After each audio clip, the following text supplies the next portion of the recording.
Hi friends, welcome to దయ్యం కథ YouTube channel. నా వీడియో మీకు నచ్చినట్లయితే లైక్ చేసి షేర్ చేసి నా ఛానల్ని సబ్స్క్రైబ్ చేయండి ఫ్రెండ్స్. హాయ్ ఫ్రెండ్స్, ఈ రోజుల్లో దయ్యాలు భూతాలు లేవు అని నమ్మేవారే ఎక్కువ. కానీ ఒక మారుమూల ప్రాంతమైన నా ఫ్రెండ్ ఊరిలో తనకు జరిగింది మాత్రం నిజం. చీకటి, దయ్యాలు, ఆత్మలు అంటేనే భయపడే తను అసలు తన ఊరికి వెళ్ళి చేసిన పనేంటి, తనని ఎవ్వరూ నమ్మలేదని తను ప్రాణాలకే తెగించి అసలు దెయ్యం దగ్గరకు ఎందుకు వెళ్ళింది, తను చూపించిన ఆధారాలు చూస్తుంటే నాకే భయమేసింది.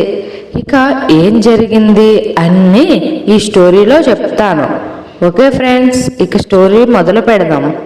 మా ఊరు విజయనగరం జిల్లాలోని ఒక మారుమూల గ్రామం.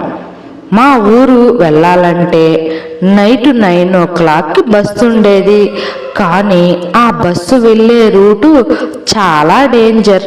ఆ బస్ స్టాప్ దగ్గర కూడా ఎక్కువగా జనసంచారం ఉండదు. నా కాలేజ్కు హాలిడే అవ్వడంతో మా ఊరికి బయలుదేరా. బస్ స్టాప్కి చేరుకొని బస్ కోసం వెయిట్ చేస్తున్నా. పక్కనే ఒక టీ కొట్టు. ఆ టీ కొట్టు ఓనర్ పేపర్ చదువుతూ అప్పుడప్పుడు బయటకు చూస్తున్నాడు. నేను హెడ్ ఫోన్స్ పెట్టుకొని పాటలు వింటున్నా. ఎవరో అరిచినట్లు అనిపించింది. చుట్టూ చూశాను, ఎవరూ లేరు. నా భ్రమలే అనుకొని మళ్ళీ సాంగ్స్ వింటున్నా. ఈసారి ఆ అరిచిన శబ్దం మరింత క్లియర్గా బస్ స్టాప్ లోపల నుంచి వచ్చినట్లుగా అనిపించింది. చుట్టూ చూసా, ఎవ్వరూ లేరు. కానీ నా ముందు నుంచి ఏదో పరిగెత్తింది. సడన్గా లైట్స్ ఆరిపోయాయి. ఫోన్ లైట్ ఆన్ చేశా. ఆ లైట్ వెలుతురులో బస్ స్టాప్ గోడపై ఏదో రాసినట్లు కనిపించింది. దగ్గరకు వెళ్ళి చూస్తే ఇక్కడ ఉండకు, వెళ్ళిపో అని రక్తంతో రాసి ఉంది. ఎవరైనా ఆకతాయిలు చేసుంటారని చెరపబోయా, కానీ అది జరగట్లేదు. అప్పుడే నా ఫోన్కు వాట్సాప్ మెసేజ్ వచ్చింది. ఆ గోడపై రాసింది నిజమే. బస్సు ఇంకా రాలేదా, ఒంటరిగా ఉండకు అని ఆ మెసేజ్లో ఉంది. వెనక్కి తిరిగి చూస్తే ఆ గోడపై రాసింది లేదు. ఏదో గొంతు, నీకు తెలియని ప్రదేశం ఇది, ప్రాణాలతో వెళ్ళలేవు అని అంది. నేను గట్టిగా అరచి భయపడి టీ కొట్టు దగ్గరికి వెళ్ళి అక్కడ ఎవరో ఉన్నారు అంటూ అరవసాగా. అతను బయటకు వచ్చి ఏమైంది తల్లి అని అడిగాడు. అక్కడ గోడపై ఏదో రాశారు, నాతో ఎవరో మాట్లాడారు అని వణుకుతూ చెప్పా. అతను బస్ స్టాప్ వైపు చూశాడు. అదేంటో బస్ స్టాప్లో లైట్స్ మళ్ళీ ఆనే ఉన్నాయి, అంతా నార్మల్గానే ఉంది. అతను ఏమీ లేదు తల్లి, నీ భ్రమ అన్నాడు. లేదండి, అది నిజం, ఆ గోడపై రాత ఉంది, నాతో మాట్లాడారు అంటూ ఏడవసాగా. ఈ బస్ స్టాప్ గురించి రకరకాల కథలున్నాయి తల్లి. ఇది పాత స్థలం, ఇక్కడ ఆత్మలు తిరుగుతున్నాయని కొందరు అంటారు. నువ్వు భయపడకు, బస్సు వచ్చేస్తుందనే అంటూ వాదార్చాడు. నాకు ఇంకా భయం తగ్గలేదు. అప్పుడే నాకొక ఆలోచన వచ్చింది. మా కజిన్ వాళ్ళది బస్ స్టాప్కి దగ్గరలో ఇల్లు, కానీ వాళ్ళు ఊరు వెళ్ళిపోయారు. నేను మా కజిన్కి ఫోన్ చేసి ఇక్కడ జరిగిందంతా చెప్పా. అది విని తను సర్లే మా ఫ్రెండ్ని పంపిస్తా, అతను నీకు బస్సు వచ్చేంత వరకు తోడుగా ఉంటాడు అని ధైర్యం చెప్పింది. నేను ఇంకా టీ కొట్టులోనే కూర్చున్నా. అక్కడ అంతా అనుమానంగానే ఉంది. బస్ స్టాప్ పక్కన ఉన్న పెద్ద మర్రి చెట్టు భయంకరంగా ఉంది. దాని నుంచి ఏడుపు శబ్దం వినిపిస్తుంది. సడన్గా నా జడ పైకి లేచింది. నేను చేతితో సరిచేసుకున్నా, కానీ మళ్ళీ నా జడ పైకి లేచింది. ఎవరో నా జుట్టును లాగుతున్నట్లు అనిపించింది. నువ్వు ఇక్కడ ఉండకూడదు, ఇంకోసారి చెప్పను అని మళ్ళీ అదే గొంతు ఈసారి మరింత కోపంగా అంది.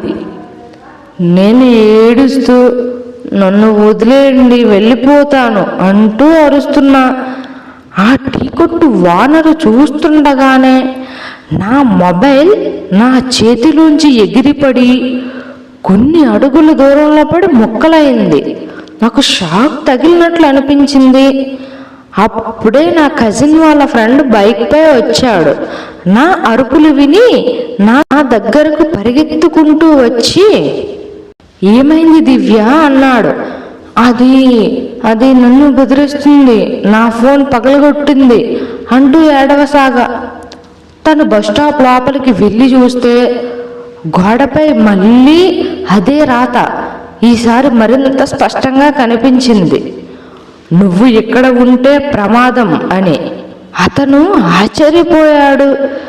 వెంటనే ఆ గొంతు, ఇది మీకోసం కాదు, ఆమె కోసం అంటూ అరిచింది. అతనిని ఒక్కసారిగా కిందికి నెట్టేసింది. ఆ కొట్టు ఓనర్ వచ్చి, తల్లి ఇది మంచిది కాదు, వెళ్ళిపోండి ఇక్కడ నుంచి, ఆ ఆత్మ చాలా కోపంగా ఉన్నట్టుంది అని అన్నాడు. అదే టైంలో దూరం నుంచి బస్సు లైట్లు కనిపించాయి. మళ్ళీ ఇక్కడ కనిపించకు అని ఆ దెయ్యం గొంతు గట్టిగా వినిపించింది. బస్సు దగ్గరగా వస్తున్న కొద్దీ బస్టాప్లోని లైట్స్ ఒక్కసారిగా జిగేల్మని వెలిగి మళ్ళీ ఆరిపోతున్నాయి. బస్సు ఆగింది. హడావుడిగా నేను బస్సు ఎక్కేసా. అస్సలు వెనక్కి తిరిగి చూడలేదు. ఇంటికి వెళ్ళి ఇదంతా మా పేరెంట్స్కి, నా తమ్ముడికి చెప్పా. కానీ వాళ్ళు నేను చెప్పింది అబద్ధమని కొట్టి పారేశారు. నాకు కోపం వచ్చి నా తమ్ముడిని తీసుకొని పోలీస్ స్టేషన్కి వెళ్ళి గోడపై రక్తం రంగులో రాతలు, అదృశ్య గొంతు, ఫోన్ పగలడం, జుట్టు లాగడం గురించి పోలీస్ ఆఫీసర్కి చెప్పా. కానీ ఆయన ముఖంలో నమ్మకం కంటే అనుమానమే ఎక్కువగా కనిపించింది. నన్నెవరూ నమ్మట్లేదని నాకు అర్థమైంది. నాకు దెయ్యాలు, భూతాలు అంటే చచ్చేంత భయం. కానీ నన్ను ఎవరూ నమ్మట్లేదు అనే కోపంతో నైట్ నా తమ్ముడిని తీసుకొని అదే బస్ స్టాండ్కి వెళ్ళాను. టీ కొట్టు ఓనర్ దగ్గరికి వెళ్ళి అతనికి తెలిసిన వరకు చెప్పండి అని అడిగా. అతను మాట్లాడుతూ, తల్లి నేను ఈ బస్ స్టాప్ పక్కన కొన్నేళ్లుగా టీ కొట్టు నడుపుతున్నాను.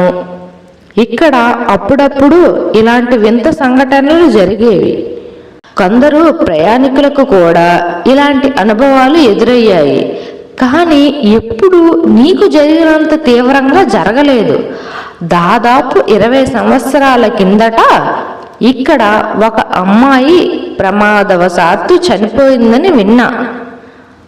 అమ్మాయా అని ఒక్కసారిగా నేను మా తమ్ముడు ఉలిక్కి పడ్డాము. అవును తల్లి, ఆ అమ్మాయి పేరు సంధ్య. తను కూడా మీలాగే రోజు ఈ బస్ స్టాప్లో బస్ కోసం ఎదురు చూస్తుండేది. ఒకరోజు రాత్రి దొంగలు ఆమెను దోచుకోవడానికి ప్రయత్నించారు. ఆమె తిరగబడడంతో వాళ్ళు ఆమెను కత్తితో పొడిచి చంపేశారు. అప్పటి నుండి ఈ బస్ స్టాప్లో వింత శబ్దాలు, అదృశ్య నీడలు చూశామని కొందరు అంటారు. ఆ సంధ్య ఆత్మే తిరుగుతుందని ఇక్కడ వారి నమ్మకం. అప్పుడు నాకు నోట మాట రాలేదు. అంటే నిన్న నన్ను బెదిరించింది సంధ్య ఆత్మేనా? అది నన్నెందుకు ఇక్కడి నుండి వెళ్ళిపోమని చెప్పింది అంటూ నేను అన్నా. బహుశా తనకు జరిగినట్టు ఇంకెవరికీ జరగకూడదని అలా చేసిందేమో తల్లి అని ఆ టీ కొట్టు ఓనర్ అన్నాడు. ఇక నేను నా తమ్ముడు బస్టాప్ లోపలికి వెళ్ళి ఫోన్ కెమెరా ఆన్ చేసి చుట్టూ రికార్డ్ చేయడం మొదలుపెట్టాం. కొద్దిసేపటికి ఒక దీనమైన కేక వినిపించింది. నేను ధైర్యం తెచ్చుకొని, సంధ్య నువ్వు ఇక్కడే ఉన్నావని నాకు తెలుసు, నీకేం కావాలో చెప్పు అన్నా. సడన్గా బస్ స్టాప్లో ఒక పాత బెంచ్ కదిలింది. బెంచ్ మీద దుమ్ము పడి ఉంది, కానీ దానిపై ఒక పాదం గుర్తు ఉంది. అది అమ్మాయి పాదంలా ఉంది. దయచేసి మాతో మాట్లాడు సంధ్య అన్న. అప్పుడు ఆ గొంతు బాధతో కూడిన శోకంతో, ఓ ఆరు నా వస్తువులు తీసుకున్నారు, నన్ను చంపారు అంటూ మాటల మధ్యలోనే ఆగిపోయాయి. ఎవరు సంధ్య, ఎవరు నిన్ను చంపారు అని అడిగా. కళ్ళజోడు మనిషి, పొడవుగా, వారు ఇంకా బయటే తిరుగుతున్నారు అని సంధ్య అంది. అంటే ఆ దొంగలు ఇంకా బయటే ఉన్నారా అని అడిగా. వెంటనే తను అవును అన్నట్టుగా అని శబ్దం చేసింది. గాలిలో ఒక పర్స్ కనిపించింది. అది పాతగా నలిగిపోయి ఉంది. అందులో చూస్తే పాత ఫోటో ఉంది, నవ్వుతున్న ఒక అమ్మాయి ఫోటో. అది సంధ్యనే అనుకుంటా. ఇంకా వెతికి చూస్తే లోపల ఒక చిన్న డైరీ ఉంది. ఓపెన్ చేస్తే డైరీ చివరి పేజీలో, ఈరోజు రాత్రి బస్ కోసం ఎదురు చూస్తున్నాం. 2 వ్యక్తులు నన్ను ఫాలో అవుతున్నట్లు అనిపించింది. ఒక అతనికి కళ్ళజోడు ఉంది, చాలా పొడవుగా ఉన్నాడు. ఇంకొకడు పొట్టిగా ఉన్నాడు అని రాసి ఉంది. తెల్లవారుజాము అయింది. సంధి నుంచి ఏ రెస్పాన్సు లేదు. నేను నా తమ్ముడు కెమెరాలో రికార్డ్ చేసింది ఆ డైరీని చూపించాం. అప్పుడు పోలీసులు విచారణ ప్రారంభించారు. కొన్ని రోజులకు వాళ్ళను పట్టుకున్నారు. నేనిప్పుడు మళ్ళీ కాలేజీకి వచ్చేసాను. ఈ విషయం జరిగి 3 months అవుతుంది. ఇంకా 1 monthలో నాకు హాలిడేస్. ఈసారి హాలిడేస్కి మా ఊరు వెళ్ళినప్పుడు ఏం జరుగుతుందో చూద్దాం. ఇది ఫ్రెండ్స్ స్టోరీ. ఈ స్టోరీ మీకు నచ్చినట్లయితే నా ఛానల్ని సబ్స్క్రైబ్ చేయండి ఫ్రెండ్స్.